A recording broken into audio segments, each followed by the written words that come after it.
Bismillahirrahmanirrahim. Assalamualaikum warahmatullahi wabarakatuh. Alhamdulillahirabbil alamin wa bihi nasta'in wa ala umuri dunya waddin wa ala alihi wa sahbihi ajmain amma ba'du.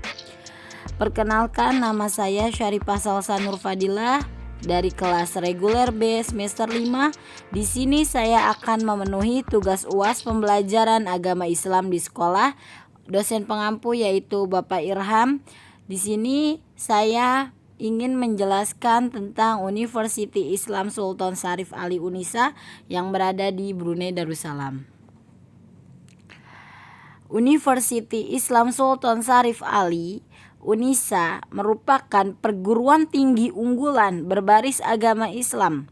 Kampus yang didirikan pada 2007 ini juga telah bekerja sama dengan afiliasi ternama seperti Afro-Asian University Forum dan Association of Commonwealth Universities. Program studi yang ditawarkan Unisa terdiri dari tingkatan seperti diploma hingga tingkat S2 dan S3. Selain jenjang studi yang beragam, Unisa memiliki fakultas dengan bidang variatif mulai dari bidang keagamaan, manajemen hingga penelitian. Ini baru pengetahuan tentang University Islam Sultan Syarif Ali Unisa yang berada di Brunei Darussalam. Selanjutnya saya akan menjelaskan tentang profil Universitas Islam Sultan Syarif Ali. Melihat adanya keperluan dan keinginan untuk pendirian sebuah universitas Islam di negara Brunei Darussalam, maka institut tersebut telah dijadikan awal bagi pendirian University Islam Sultan Syarif Ali Unisa, yaitu universitas kedua di negara Brunei Darussalam. Adapun program-program yang ada di Unisa seperti diploma, ada diploma nasional sunting, diploma tinggi dirasat Islamiyah, dan diploma hukum Islam. Nah, dan adapun sarjana-sarjana yaitu sarjana sunting, sarjana usuluddin yang seperti tafsir dan hadis bahasa Arab. Adapun sarjana usuluddin yang seperti akidah dan akhlak bahasa Arab. Adapun sarjana syariah, fikih dan undang-undang bahasa Arab, sarjana syariah, fikih dan usul bahasa Arab, sarjana hukum, sarjana bahasa Arab, sarjana sejarah dan peradaban Islam, sarjana keuangan Islam yang itu seperti dari bahasa Inggris, dan sarjana manajemen bisnis.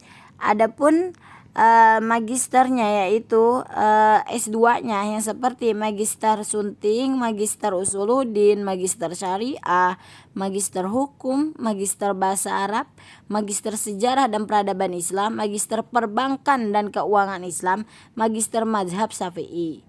Dan adapun S3-nya itu seperti doktoral sunting, doktoral usuluddin, doktoral syariah, doktoral bahasa Arab, doktoral sejarah dan peradaban Islam, doktoral hukum, dan doktoral mazhab Syafi'i.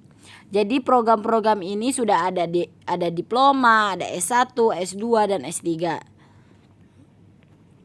Selanjutnya adapun fakultas-fakultas yang ada di universitas tersebut seperti Fakultas Bahasa Arab dan Peradaban Islam, Fakultas Usuluddin, Fakultas Syariah dan Hukum, Fakultas Ekonomi dan Keuangan Islam, Pusat Promosi Ilmu Pengetahuan dan Pembelajaran Bahasa, Pusat Studi Pasca Sarjana, Pusat Riset Mazhab Syafi'i, Pusat Riset dan Publikasi, Pusat Hubungan Masyarakat dan Internasional, dan yang terakhir ada Pusat Teknologi dan Multimedia. Ini fakultas-fakultas yang ada di Universitas Islam. Strategi pembelajarannya. Di sini saya akan menjelaskan tentang strategi pembelajaran dan sistem pembelajarannya. Perancangan strategi blended learning yang baik akan memberikan manfaat bagi lembaga, dosen dan mahasiswa. Namun, dengan banyak inisiatif yang muncul dan pelaksanaannya, terdapat beberapa hal yang menjadi tantangan yang harus diatasi sehingga dapat menemukan campuran blend yang baik. Nah, di sini sistemnya merupakan dasar dalam proses sosialisasi dalam perkembangan fisik, kognitif dan emosi. Mahasiswa yang memiliki self-regulation tinggi akan memiliki kontrol yang baik dalam mencapai tujuan akademisnya. Self-regulation yang diterapkan dalam SRL mengharuskan mahasiswa untuk tetap terfokus pada proses pengaturan diri guna memperoleh kemampuan akademisnya. Nah, menurut Zimmerman, SRL terdiri atas pengaturan dari 3 aspek. Nah, pembelajaran akademis yaitu kognisi, motivasi, dan perilaku. Baik, sudah saya jelaskan dari awal profilnya, strategi pembelajarannya, program-programnya, dan fakultasnya. Sekarang mari kita menyocokkan apakah cocok jika dikaitkan dengan pembelajaran PAI. Cocok karena blended learning-nya ini bisa diterapkan oleh pembelajaran PAI, di mana blended learning itu tidak memaku kepada anak atau mahasiswa SRL-nya yang tinggi atau rendah. Dan kita pun sebagai guru bisa menerapkan pembelajaran PAI ini dengan metode-metode yang sangat mudah dalam sistem strategi pembelajaran tersebut. Dan strategi pembelajarannya pun banyak sekali inisiatif yang dibuat oleh dosen atau mahasiswanya, yang bisa kita picu juga dengan kurikulum yang ada di Indonesia ini, seperti sekarang dikembangkannya kurikulum Merdeka. Jadi di situ kita juga bisa mengikuti kurikulum tersebut. Dan Brunei Darussalam pun ini, Universitas Islam di Brunei Darussalam ini juga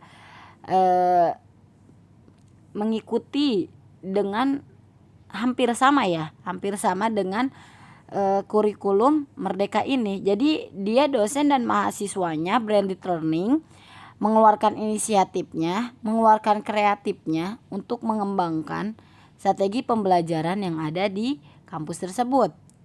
Gitu. Jadi metode ini pun bisa digunakan oleh pembelajaran PAI. Kesimpulan dari saya yang pertama yaitu penggunaan strategi pembelajaran blended learning secara signifikan lebih baik daripada strategi pembelajaran tatap muka dalam memberikan perolehan belajar konsep dan prosedur statistik. Dan yang kedua, peroleh belajar konsep dan prosedur statistik mahasiswa yang memiliki SRL tinggi lebih baik dibandingkan dengan mahasiswa yang memiliki SRL rendah.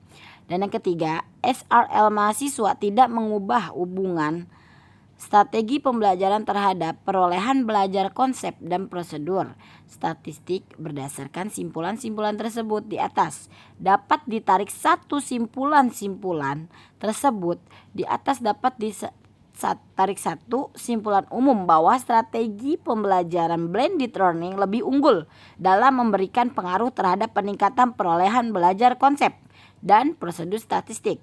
Dan pengaruhnya tidak bergantung pada tingkat SRL mahasiswa.